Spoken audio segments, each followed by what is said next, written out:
أهلا بكم من جديد. من الاقتصاد والمال مرورا بالسياسة والتكنولوجيا وانتهاء بقضايا المجتمع.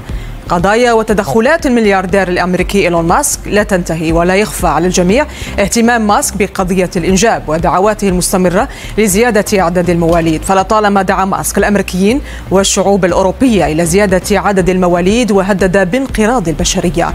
اعتبر ماسك أن الانخفاض الحاد في نسبة الشباب الأمريكيين الذين لديهم أطفال على مدى السنوات الماضية كارثة مطلقة للبلاد، مع العلم أن ماسك لديه 11 ابنا من 3 سيدات. اليوم ماسك يقول إنه لو فشلت البشرية في زيادة معدلات الإنجاب فإن أوروبا وآسيا ستنقرضان وستختفي معظم دول العالم أيضا. تعليق ماسك جاء ردا على مقترح لصحفي سويدي بضرورة إدخال إعفاءات ضريبية على النساء بهدف زيادة عدد الأطفال. قال ماسك إنه أمر يستحق المحاولة ويجب تغيير شيء ما، وإلا ستختفي أوروبا وآسيا ومعظم أنحاء الأرض كما قال. هذا ونشرت صحيفة ديلي إكسبريس البريطانية توقعات بأن عدد سكان العالم سينخفض لأول مرة عام 2100 وسيكون له تأثيرات اقتصادية واجتماعية عميقة على العالم.